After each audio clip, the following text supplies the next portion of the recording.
Selamat pagi bagi kita semuanya. Semoga Tuhan Yesus memberkati kita.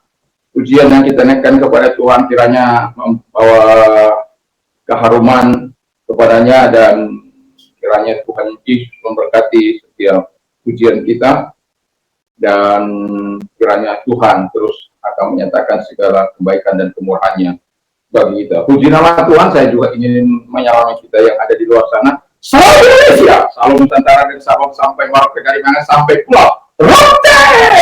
Mantaplah iman kita, mantaplah kasih kita, mantaplah pengharapan kita tentunya dalam Yesus Kristus, Tuhan yang menjadi Tuhan dan Juru Selamat kita dan Juru Selamat. Jangan katakan bahwa Yesus bukan Tuhan, jangan katakan pula bahwa Yesus bukan Juru Selamat. Dia adalah Tuhan, Dia adalah Juru Selamat. Kalau engkau percaya, engkau akan diselamatkan. Kalau tidak percaya, engkau akan dihukum. Yohanes 3 ayat 3 ke 6. Karena Yesus sudah berkata dalam Yohanes 14 ayat yang ke-6, Akulah jalan dan kebenaran dan hidup. Tiada seorang sampai kepada Allah kalau tidak melalui aku. Wow, itu sesuatu yang sangat luar biasa. Dan Petrus mengatakan dan keselamatan tidak dalam siapapun juga selain dalam Dia, karena keselamatan tidak ada dalam siapapun terkecuali dalam Dia, Yesus. Karena di bawah Quran ini tidak nama lain yang diberikan kepada manusia yang olehnya kita diselamatkan. Haleluya. Dan juga karena begitu besar kasih Allah akan dunia ini, sehingga Ia mengaruniakan anaknya yang tunggal, supaya setiap orang percaya kepadanya tidak binasa, melainkan beroleh hidup yang kekal. Amin. Dan Paulus mengatakan itu dalam Yohanes 3 ayat 16. Paulus dalam kisah Roma 10 ayat 9 dan 10 mengatakan bahwa ayat 9-nya, dengan hati percaya engkau dibenarkan, dengan mulut mengaku engkau diselamatkan. Engkau percaya bahwa Allah telah membangkitkan Dia dari antara orang mati, ayat 9-nya itu ya, dan mengaku bahwa Yesus adalah Tuhan. Haleluya. Memang tidak ada seorang pun yang dapat mengaku Yesus adalah Tuhan kecuali ada Roh Kudus dalam hidupnya. 1 Korintus 12 ayat 3 ya. Puji nama Tuhan. Dan sebelumnya kita mendengarkan firman Allah, kita akan berdoa terlebih dahulu. Tanamkan firman-Mu dalam setiap hati kami, sehingga kami bergairah terus di dalam Engkau Tuhan. Kuatkan kami sehingga kami terus berdiri teguh sekalipun di tengah badai, dan berbuah manis sekalipun situasi tidak menyenangkan. Dan terima kasih Bapa di surga. Kami percaya Engkau hadir di tengah-tengah kami, memberkati kami semuanya, dan memberkati mereka-mereka yang akan mendengarkan di luar sana. Di dalam nama Yesus kami bersyukur dan berdoa. Haleluya. Amin. Puji nama Tuhan. Saya akan membacakan Alkitab dalam Mazmur 92 ayat 13 sampai dengan yang ke-16. Demikian bunyi firman Allah. Orang benar akan bertunas seperti pohon korma, akan tumbuh seperti pohon aras di Libanon. Mereka yang ditanam di bait Tuhan akan bertunas di pelataran Allah kita. Pada masa tuanya pun mereka masih berbuah, menjadi gemuk dan segar, untuk memberitakan bahwa Tuhan itu benar, bahwa Ia gunung batuku dan tidak ada kecurangan padanya. Haleluya. Puji nama Tuhan.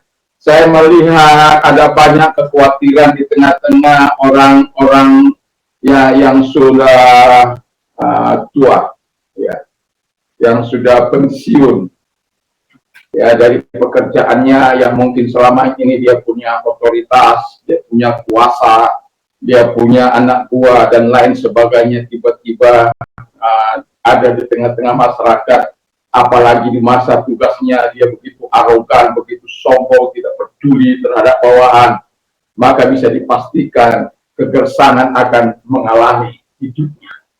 Tetapi firman Allah katakan bahwa sebagaimana firman Allah yang baru kita baca, saya memberikan tema orang benar menjadi kuat dan berbuah manis. Haleluya. Orang benar menjadi kuat dan berbuah manis dalam Tuhan.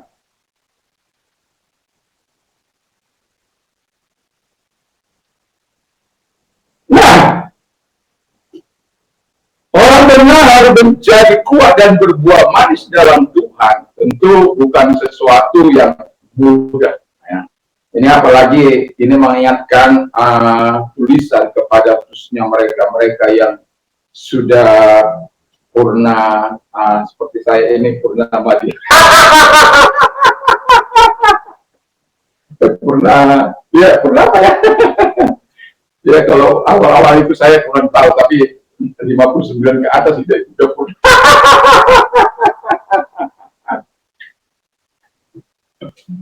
Tetapi saya mau katakan kepada kita untuk orang benar berakal kuat dan berbuah manis dalam Tuhan, walaupun tidak mudah, tapi semuanya mungkin karena Tuhan.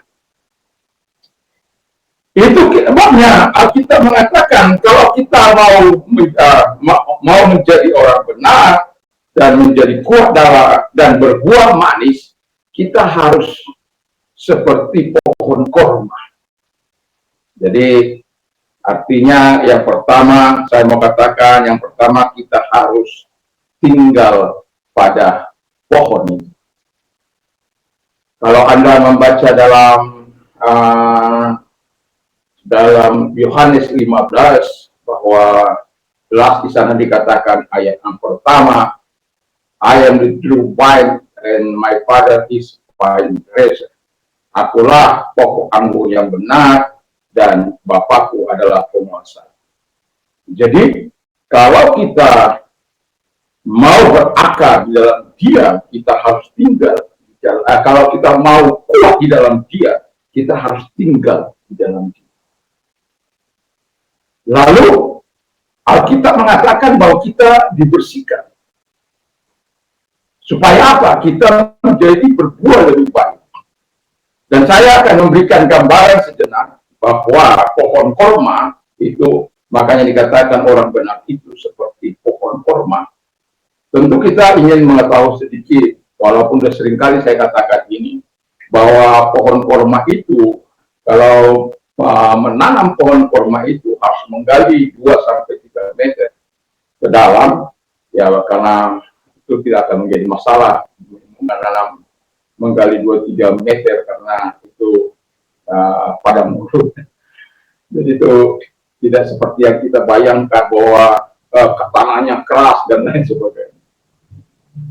Nah, jadi setelah 2-3 meter lalu dimasukkan biji ke dalam yang sudah digali tersebut, lalu ditimbun dengan batu, lalu ditanam kembali.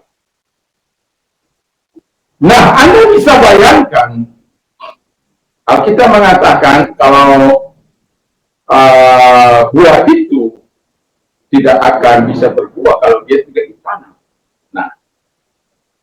Nah, pohon korma dia tidak langsung bertumbuh ke atas, dia tidak bisa bertumbuh langsung ke atas karena ada batu yang mengganjal. Tapi akarnya akan bergerak sedikit demi sedikit menuju dasar ke paling manapun ya, istilahnya sampai dia menemukan cadangan air di dalam tempat dia ditanam itu. Kadang-kala sampai 400 meter, Anda bayangkan 400 meter itu bagaimana, dan begitu panjangnya akar itu ke bawah, sedalam 400 meter, kalau tidak bernasib baik. Ya kalau bernasib baik 50-100 meter sudah ketemu ya. Kalau tidak, ada yang sampai 400 baru dia kemudian akarnya bertemu dengan sumber air di bawah, lalu kemudian dia akan bertumbuh ke atas.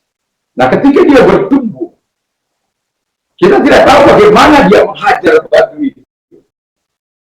Tapi yang jelas dia tidak akan menghajar batu itu.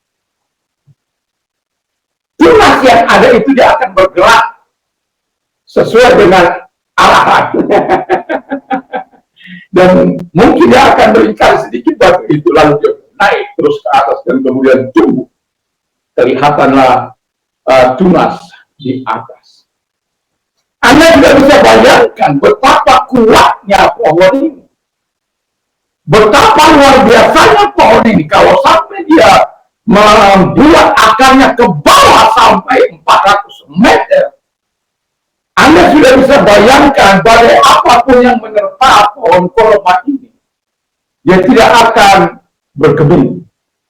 Kalaupun mungkin dia akan ikut kemana angin, ke barat dia ke barat, ke utara dia ke utara, ke selatan dia ke selatan, ya. Artinya yang mau saya katakan adalah pohon itu sangat kuat.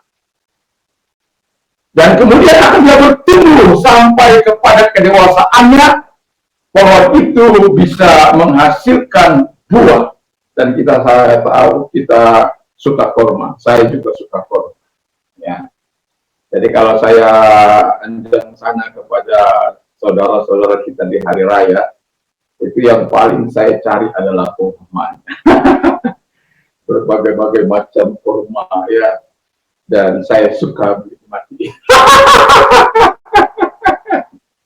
Kadang-kadang ada Pak Haji yang selalu menyediakan beberapa macam kurma untuk kita nikmati. Ya. Nah, jadi kita harus tinggal di dalam pokok itu seperti pokok anggur tinggal. Ranting-ranting itu harus tinggal di batang pohon anggur itu. Kalau dia tidak tinggal, maka dia akan mati, dia akan dibakar dan tidak akan dapat berbuat apa-apa. Jadi kita tahu bahwa Alkitab mengatakan, ketika Alkitab mengatakan kalau engkau tinggal dalam aku, engkau tinggal dalam aku tinggal dalam kamu, engkau akan berbuah banyak. Di luar aku kamu tidak dapat berbuat apa-apa.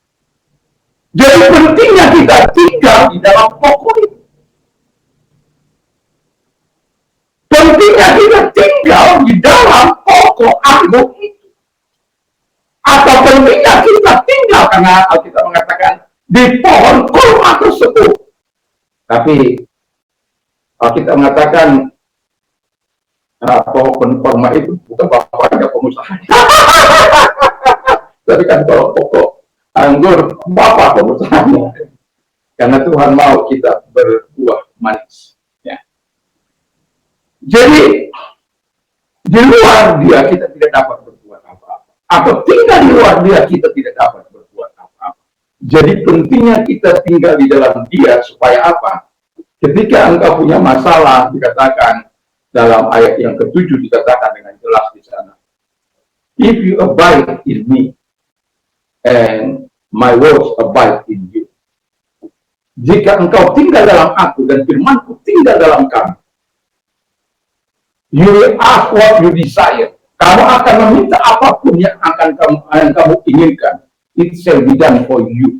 Dan itu akan diberikan kepada, dan itu akan dilakukan kepada.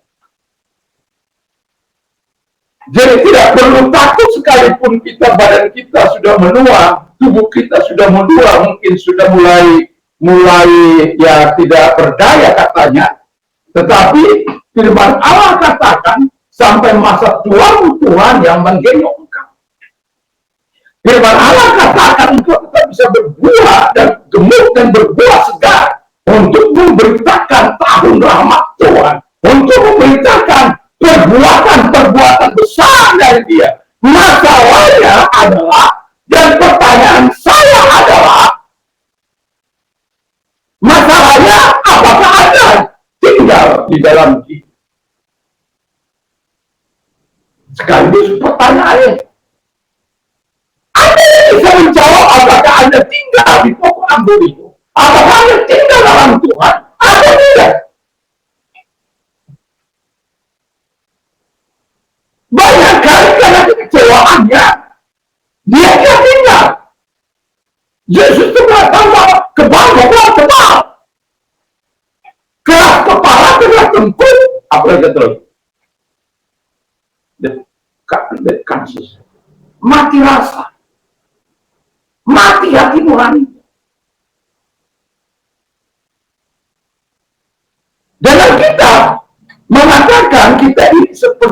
pohon korma. Seperti pohon alas di Libanon. Pohon alas di Libanon itu terkenal buat sakti-sakti. Dan itu kayu yang sangat number one. Ya. Tapi saya tidak sedang mengatakan apa gitu. Tapi saya mau katakan kepada kita bahwa Tuhan mau kita sebagai orang benar menjadi kuat dan berbuah manis. Nah, untuk menjadi kuat dan berbuah manis dalam Tuhan, kita harus tinggal, yang pertama kita harus tinggal dalam Tuhan.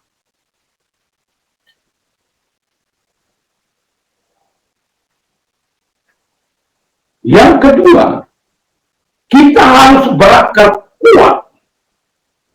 Berakar kuat, saya bisa katakan itu memiliki kasih. Jadi, tapi saya katakan supaya kita mengerti apa maksud berakar kuat itu. Walaupun sebenarnya saya mau katakan kita harus kuat di dalam kasih. Nah, jadi kita harus, untuk yang kedua dikatakan kita harus berakar kuat dalam pertama, dalam Tuhan. Seperti pohon itu, dia tidak akan mudah dihancurkan oleh angin badai, oleh angin puting beliung apapun di padang gurun. Dia tidak akan menjadi patah, karena dia betul-betul begitu luar biasa memasukkan akalnya. Kalau kasih kita kepada Allah semakin kuat, semakin dalam dan dalam, maka akan tampaklah buah-buah Roh Kudus, buah-buah kebenaran, buah-buah keadilan yang dari Tuhan itu, buah-buah Roh Kudus dalam kehidupan kita. Berbuah manis itu ketika kita berbuah dalam tindakan-tindakan yang benar, dalam tindakan-tindakan yang menurut hukum, tidak bertentangan dengan hukum. Jangan sampai untuk menolong orang lalu kita korupsi, untuk membantu gereja lalu kita korupsi, untuk membantu orang-orang lalu kita korupsi. Enggak. Saya baru membaca seorang anak, seorang yang begitu luar biasa, membunuh 33 orang anak remaja. Anda bisa bayangkan, walaupun dia ya seorang yang sangat kaya raya, dia punya keluarga, dia punya anak, tapi perbuatannya sangat biasa. 33 manusia dia bunuh hanya untuk melampiaskan roh setannya. Kenapa? Kalau dari awal kita melihat hidupnya, memang dia ada sedikit berbeda dibuat oleh orang tuanya, sehingga dia mungkin menjadi hal yang sangat tidak menyenangkan bagi dia. Nah, tetapi saya mau katakan kepada kita, 33 itu bukan sedikit orang yang itu. Dan itu dibuat di bawah tempat dia istirahat.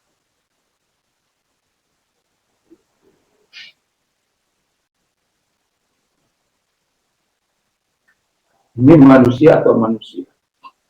Kalau orang tidak berakar dalam kasih, dan dia ketika diperiksa tenang-tenang saja, enjoy saja, merasa tidak bersalah, merasa perbuatannya itu biasa-biasa aja lah. Masih banyak penduduk dunia, masih ada kira-kira 8 miliar. Bagi kalau orang sudah berhati setan, tidak ada belas kasihan. Kalau saja tidak tertangkap yang terakhir, mungkin dia akan bertambah dan bertambah dan bertambah. Makanya saya katakan, sekencang-kencangnya kejahatan berlari, satu kali kebenaran akan menghadap. Ketika kebenaran akan menghadap, dia akan telanjangi perbuatan-perbuatan dosa itu. Dan kebenaran tidak akan pernah kalah. Sekalipun seolah-olah untuk sementara waktu, seolah-olah dia kalah. Tapi saya mau katakan, dia tidak pernah kalah. Dia hanya sedang mau mencari jalannya untuk keluar. Dan tentu kita mau berakar seperti pohon kurma itu. Kuat. Kuat di dalam kasih Tuhan. Berakar di dalam kasih Tuhan. Berakar di dalam firman Allah. Jadi berakar dalam Tuhan, berakar dalam firman Tuhan. Ini kadangkala kita sebagai orang percaya, coba tanya diri. Tanya saja diri. Berapa ayat yang kau punya dalam firman? Yang kau simpan dalam hati? Tanya saja. Jujur jawab. Kadang untuk mengingat satu pun sulit. Karena apa? Kita abaikan untuk terus berakar di dalam hidup. Padahal dasar untuk berakar, kita harus mengetahui firman Allah.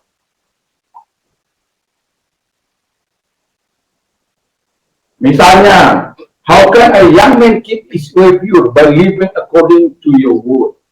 Bagaimanakah seorang muda mempertahankan kelakuannya bersih dengan hidup sesuai dengan firman? Lalu ayat 10 dikatakan, I have sought you with all my heart. Jadi kita mencari Allah bukan main-main. I have sought you with all my heart. Aku telah mencari engkau dengan segenap hatiku.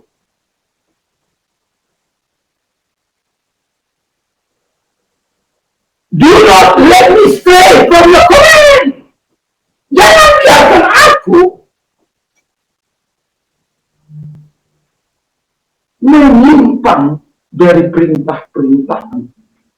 Kalau firman Allah tidak kita tahu, bagaimana kita mau melakukan? Bagaimana kita mau berakar? Ayat 11-nya mengatakan begini. I have hidden your word. Aku telah menyembunyikan firman-Mu dalam hatiku. Supaya apa sih? That I might not sin against you. Supaya aku tidak berdosa melawan engkau. Jadi ada manfaat. Ayat 30 yang dikatakan, I have chosen the way of truth. Aku telah memilih jalan kebenaran. I have set my heart to your Lord. Aku telah menyetel, memasang, mengatur untuk sesuai dengan hukum-hukum. Aku telah memilih jalan kebenaran supaya karena aku telah menyetel untuk sesuai dengan hukum-hukum. Kalau firman Allah tidak ada dalam hidup kita, bagaimana kita berakar kuat dalam hidup?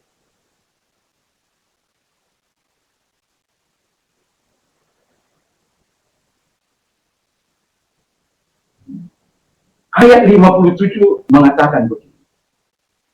You are my portion, Lord. Engkau adalah bagianku, Tuhan. Jadi kalau Tuhan itu bagian kita. Terus apa? Pemazmur bilang begini. Enggak berhenti ayat itu. I have promised to obey your word. Aku telah berjanji untuk taat terhadap firman-Mu. Tidak dalam kasih Tuhan, itu adalah ketaatan kita kepada Allah.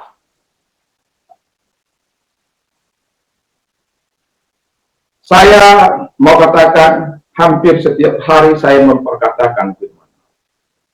Walaupun kadang-kala ingat sini tuh.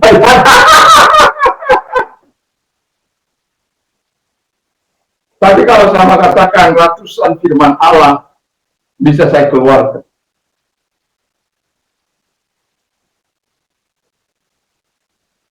Matius 12. Matius 7 ayat 12. Whatever you meant to do to you, do also to them. For this is the law and the prophet and the law.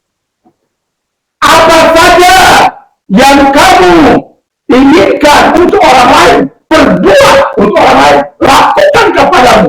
Berbuatlah demikian juga kepada mereka.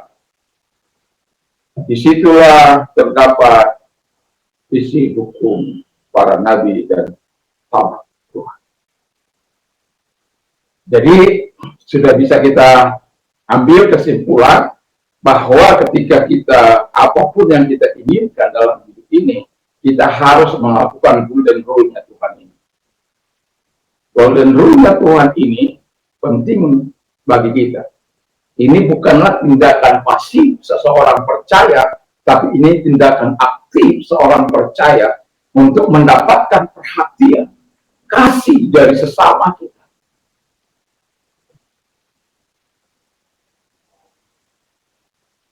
Kalau engkau mau diperhatikan, perhatikan orang lain.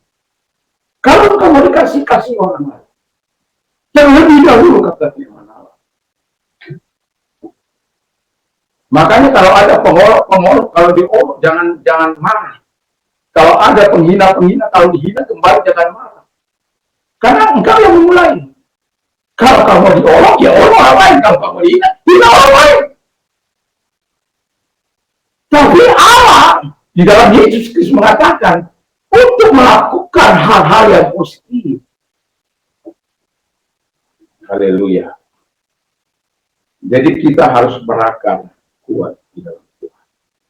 Kalau kita mau menjadi orang benar yang menjadi kuat dan berbuah manis dalam Tuhan, tidak boleh. Yang pertama tadi kita harus tinggal dalam Tuhan. Ya, tinggal dalam pokok itu kita harus berakar kuat dalam Tuhan. Dan yang berikutnya adalah dan kita harus tinggal dalam kebenaran. Gak bisa kita tinggalkan ini ketiga hal ini. Kalau Anda dalam Tuhan, Anda harus memiliki firman. Firman-Nya itu adalah kebenaran dan Anda harus melakukan kebenaran. Sanctify us. Sucikanlah mereka dengan firman. Your word is the truth. Firman-Mu adalah kebenaran. Jadi kalau firman itu menjadi kebenaran, kita harus hidup di dalam kebenaran. Seperti ayat Mazmur 119 ayat 30 dalam jelas dikatakan, I have chosen the way of truth. Aku telah memilih jalan kebenaran. I have set my heart. Jadi kalau orang sudah memilih jalan kebenaran, hatinya akan disesuaikan dengan kebenaran itu. Nggak mungkin saya katakan saya memilih jalan kebenaran, tapi hati saya menyimpang dari hukum-hukum Tuhan. Satu contoh yang mau saya katakan, saya mungkin orang tua yang paling apa ya, yang paling tidak bisa kompromi dalam arti untuk hal-hal yang baik. Satu contoh, ketika anak-anak saya masih kecil sampai dewasa 17 tahun, mereka tidak saya perbolehkan membawa motor atau mobil. Itu pun ketika dewasa mereka tidak bisa langsung bisa bawa mobil, nggak bisa. Halo?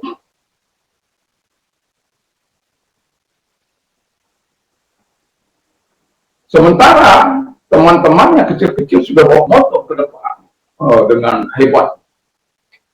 Anak saya ini seringkali komplain yang besar badannya. Dia komplain. Karena dia sudah badannya besar, tapi dia tidak boleh naik motor. Nanti 17 tahun. Kalau kamu mau naik motor, punya SIM dulu. Jadi, supaya kamu ketika naik motor, kamu kuat dalam posisi apapun, kamu kuat. 14, 15, 16, 16 setengah, 17 kurang satu hari itu. Saya datang mengantar dia ya, untuk ke kantor polisi, untuk mengurusi. Dan tidak bisa, harus 17 tahun. Lalu anak saya itu bilang, Pak, itu kenapa sih orang itu bisa? Padahal dia lebih kecil saya. Lihat saja ya, minta dulu SIM-nya supaya kamu tahu. Dia menipu. Yang salah siapa? Bapaknya apa? Dia. Bapaknya, orang tuanya. Karena apa? Bagi mereka, menipu itu nggak ada masalah. Berbohong itu nggak ada masalah. Tapi bagi orang-orang yang hidup dalam kebenaran, itu menjadi masalah. Jadi kedua anak saya, kalau mau naik motor sebelum usia 17 tahun, saya bawa ke lapangan. Dan mereka naik motor di situ. Memuaskan hasrat naik motornya di situ. Tapi sebagai tanggung jawab kami, kalau tidak saya, istri saya mengantar mereka sampai usia 17 tahun. Nah, ketika mereka naik motor, atau kadang-kala mereka naik sepeda, atau ketika mereka sudah usia 17 dan punya SIM, karena mereka harus kursus, harus ujian SIM, satu kali kalah, 2 minggu berikutnya baru kasih menang. Saya bilang, kalau kamu sampai 6, sekian itu masih dikalahkan, Bapak akan datang kepada Kasat Lantas. Karena apa? Itu udah ujian itu. Ya. Jangan apa? Kita tidak mau pakai chat.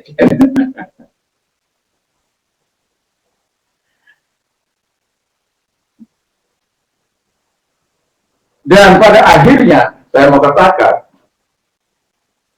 kita merasa dizolimi. Terlalu kamu sebagai orang tua, masa badan anakmu di tua kita nggak bisa boleh karena emosi. Tapi saya katakan, terima kasih. Saya adalah orang berpegang pada prinsip. Mau kata orang apa, silakan. Sehingga setiap kali saya dialog dengan tokoh-tokoh agama, saya mengatakan sebagai pengajar kebenaran firman Allah, jangan biarkan dari anggota kita hidup dalam ketidakbenaran. Kita harus melatih diri kita, melatih keluarga kita terlebih dahulu, baru melatih orang lain. Karena apa? Kebenaran, kita tinggal dalam kebenaran. Bisa Anda bayangkan anak pendeta masa begitu kan? Lalu nanti mereka ketangkap.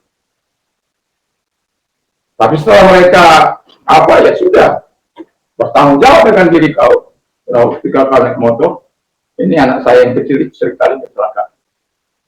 Dia abai kadang-kadang. Itu dia pikir jalannya sendiri. Tapi melalui pembelajaran yang begitu panjang, kadang-kala membahayakan juga sepertinya. Tapi ya, itu perlu, dia harus alami. Karena saya sudah bilang, di jalan raya itu kamu silap sedikit, nyawa bisa melayang.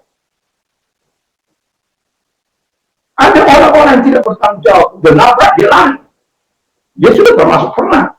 Sudah berapa kali? Ada 3 kali mungkin. Bisa berapa kali? Hah? Apa? Digeret apa? Digeret truk lagi. Ya untungnya dia masih hidup itu. Tapi saya katakan itu semua anugerah Tuhan. Karena apa? Pagi malam kita berdoa kepada Tuhan. Karena keterbatasan kami dalam menjaga keluarga, tapi ada satu nama yang tidak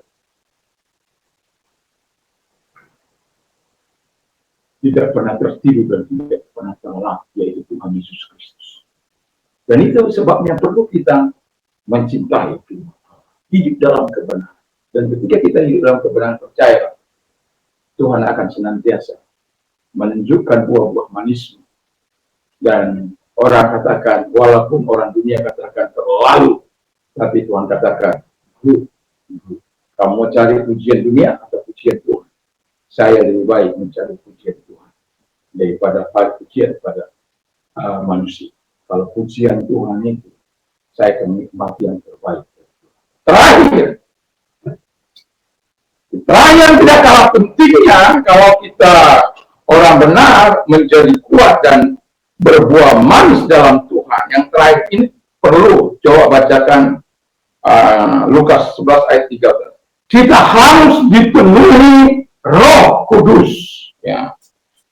Kita harus dipenuhi Roh Kudus.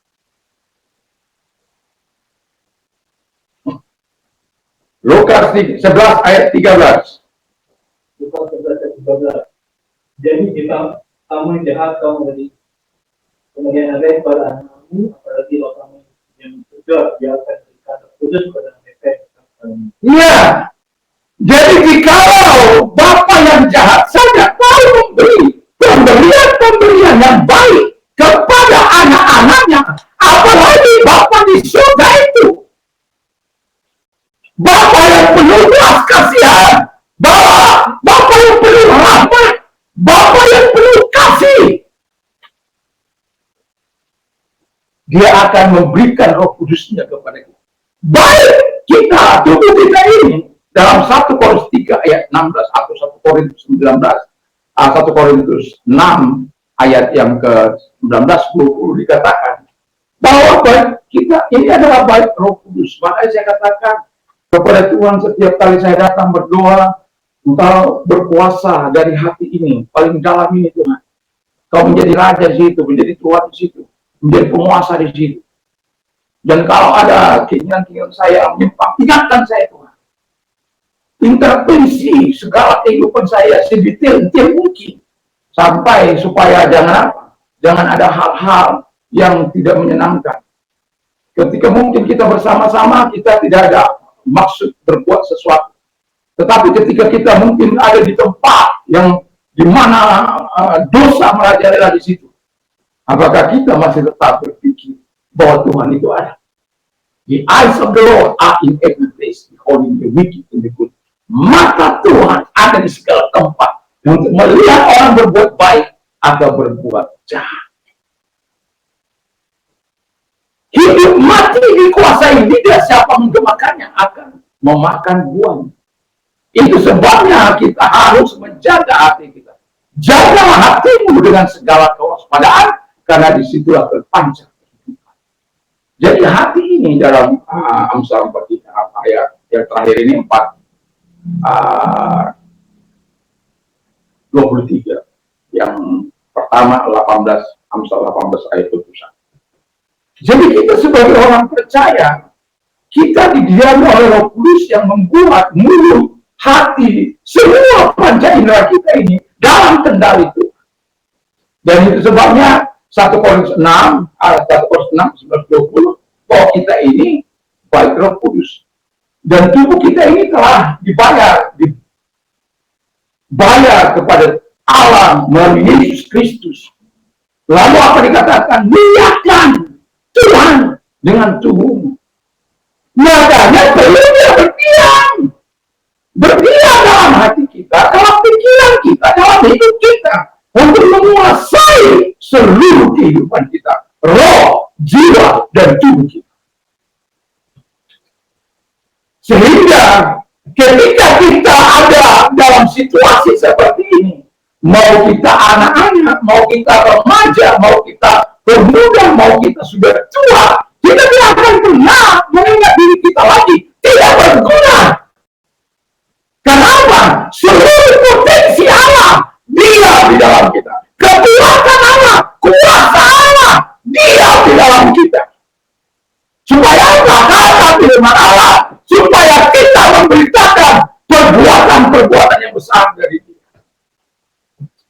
1 Korintus 1 ayat 9 dan 10. Kami adalah bangsa yang terpilih, imamat yang rajani, bangsa yang kudus, umat kepunyaan Allah yang telah memanggil kamu keluar dari kegelapan kepada terangnya yang ajaib, yang dahulu bukan umatnya, tetapi yang sekarang telah menjadi umatnya, yang dahulu tidak dikasihani, tapi sekarang telah memperoleh belas kasihan Tuhan. Jadi jangan pernah kecewa. Tapi pertanyaan saya, maukah kita disebut orang benar? Maukah kita disebut orang benar, menjadi kuat dan berbuah manis? Tinggallah dalam Tuhan. Tinggallah di dalam Tuhan.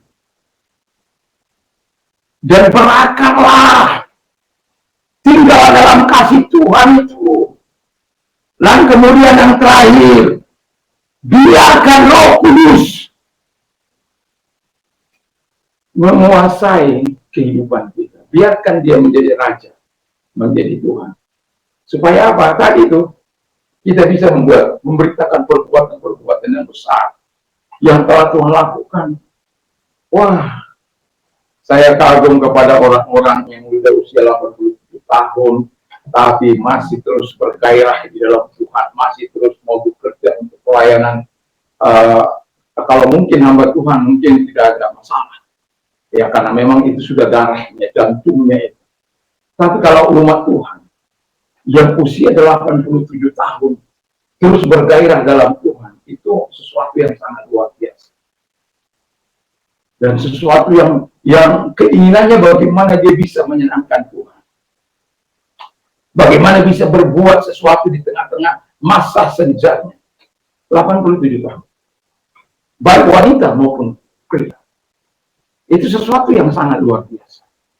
Iman mereka tidak tambah pudar. Tubuh mungkin semakin merosot dari sehari ke hari, kata firman Allah.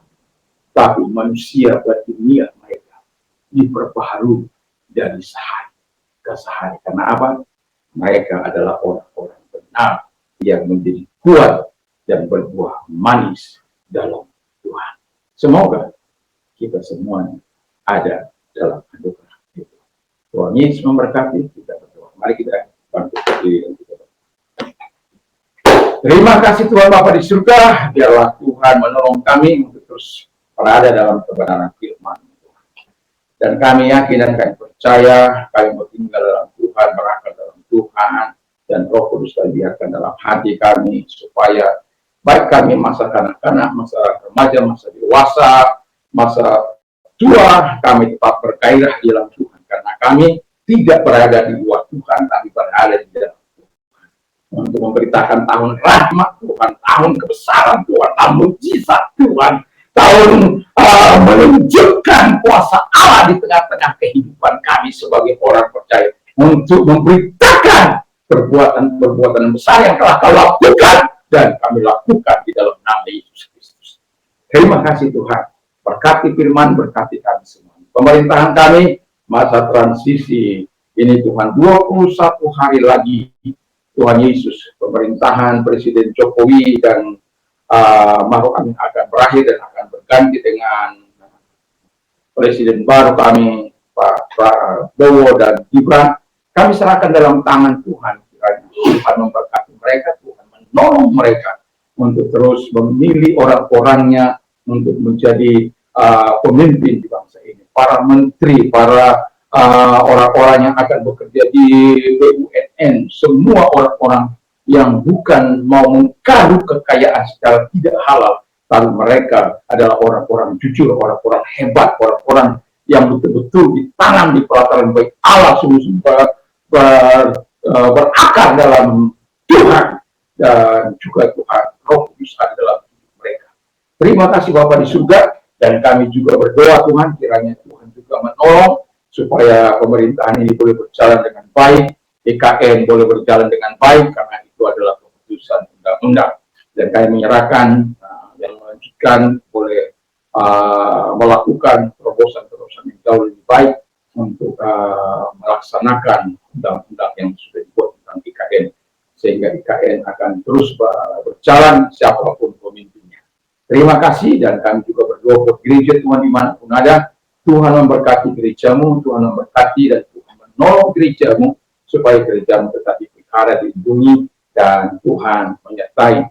Sekalipun ada banyak orang-orang yang saat ini menunjukkan taring mereka, ketidaksukaan mereka terhadap orang-orang yang percaya kepada Yesus, tetapi kami tetap percaya bahwa Tuhan adalah Tuhan yang baik. Kami tetap mengasihi mereka, mendoakan mereka, supaya mereka hidup dalam kasih Tuhan. Di dalam nama Yesus Kristus. Kami juga berdoa Tuhan, kepada gereja dimanapun ada, di pelosok, di desa, di ngarai, di gunung, kota, di mana saja Tuhan memberkati. Terima kasih, kami bersyukur, kami berterima kasih. Dan kalau engkau menerima Yesus sebagai Tuhan dan Juru Selamat, ikuti doa saya. Tuhan Yesus, saya sadar saya orang berdosa. Saya mengaku segala dosa dan kejahatan yang pernah aku lakukan. Darah-Mu yang kudus menyucikan hamba-Mu. Karena Engkau berkata, ketika kami mengaku dosa dan kejahatan, Engkau menyucikan kami dan membenarkan kami. Terima kasih, Engkau sudah membenarkan kami, dan kami menerima hidup yang kekal daripada Tuhan. Terima kasih, dan orang-orang muda kami doakan supaya yang mau mencari pekerjaan, Tuhan tolong mereka menemukan pekerjaan yang sesuai dengan passion mereka, dengan hati mereka. Dan kami juga berdoa buat orang-orang muda yang kreatif, yang mau Tuhan Bapa di surga menunjukkan kemampuan mereka. Tuhan tolong memberkati kreativitas mereka sehingga mempunyai nilai jual dan nama Tuhan dimuliakan. Terima kasih Bapa di surga, dan kami juga berdoa kiranya Tuhan menolong juga anak-anak Tuhan yang bersekolah juga di mana saja Tuhan, sekolah-sekolah Alkitab dan juga perguruan tinggi, teologi atau SMK, teologi dan lain sebagainya, apapun itu Tuhan yang digunakan untuk mengkader anak-anak Tuhan supaya menjadi orang-orang yang serupa dengan Kristus. Semuanya kami Tuhan, tidak terkecuali sebagai orang-orang percaya, biarkan kami menjadi orang-orang yang benar seperti pohon kurma itu Tuhan, menjadi orang benar, menjadi kuat dan berbuah manis, bukan menjadi kuat tapi sombong, tapi kami berbuah kuat, berbuah manis. Tentang buah yang manis itu adalah kebenaran, hidup dalam kebenaran, hidup menunjukkan terang Tuhan, keadilan Tuhan, dan buah-buah Roh Kudus, buah-buah kasih dalam kehidupan kami sebagai orang percaya. Terima kasih, kami bersyukur, kami berterima kasih. Dan yang lemah Tuhan kuatkan, yang sakit, kalau ada di antara Anda yang sakit, saya berdoa bagi Anda, percaya bahwa Tuhan mampu datang kepada engkau, karena Tuhan tidak mengenal cara Tuhan mau waktu. Ketika engkau mau Tuhan sembuhkan, angkat kedua belah tanganmu dan kita berdoa. Tuhan, lihat tangan-tangan yang diarahkan kepadamu, karena kami tahu dan percaya kepadamu Tuhan, engkau tidak mengenal cara ruang maupun waktu. Saat kami berdoa dan bersama-sama kami berdoa kepada Tuhan, engkau mampu menjamah mereka dimanapun mereka berada. Di dalam nama Yesus, segala sakit penyakit yang mereka tidak perintahkan sebagaimana perintahmu Tuhan untuk melenyapkan segala sakit penyakit. Dalam nama Yesus, segala sakit penyakit yang mereka tidak aku perintahkan lenyap, karena Tuhan telah menyembuhkan mereka. Tuhan menyembuhkan mereka. Tuhan menyembuhkan mereka. Tuhan menyembuhkan. Kuasa firman Allah. Terima kasih. Ketika engkau mengalami kesulitan dalam hidup, kemana engkau lari? Apakah engkau lari kepada Tuhan atau sebaliknya kepada dunia, kepada dukun-dukun? Kau akan kecewa. Tapi kalau engkau lari kepada Tuhan, Tuhan akan menunjukkan kebaikan dan kemuliaan. Karena Alkitab berkata, Paulus pernah berkata dalam 2 Timotius 3 ayat yang ke-11, aku keluar dari segala penderitaan, kesusahan, Tuhan yang membuat aku keluar dari masalah. Dan saya mau katakan, Tuhan yang sama akan menolong kita. Dan Alkitab mengatakan, segala perkara dapat kutanggung dalam Dia yang memberikan kekuatan.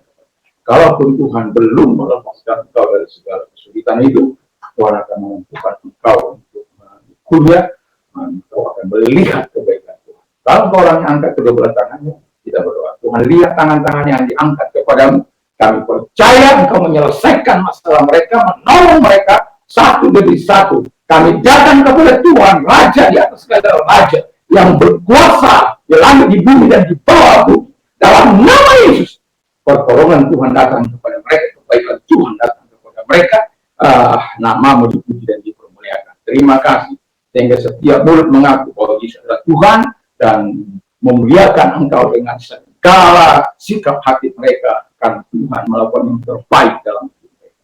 Terima kasih buat pertolonganmu kepada mereka, dalam nama Tuhan Yesus. Dan sekarang terimalah berkat daripada Allah.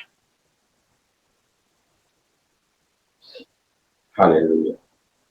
Sekarang terimalah berkat daripada Allah Bapa di surga, persekutuan dari kuasa Roh Kudus, kasih daripada Tuhan Yesus Kristus menyertai mulai saat ini sampai selama-lamanya, dan kekuatan Roh Kudus akan terus mengalir dalam segenap roh, jiwa, dan tubuh kita. Di dalam nama Yesus. Amin. Tuhan.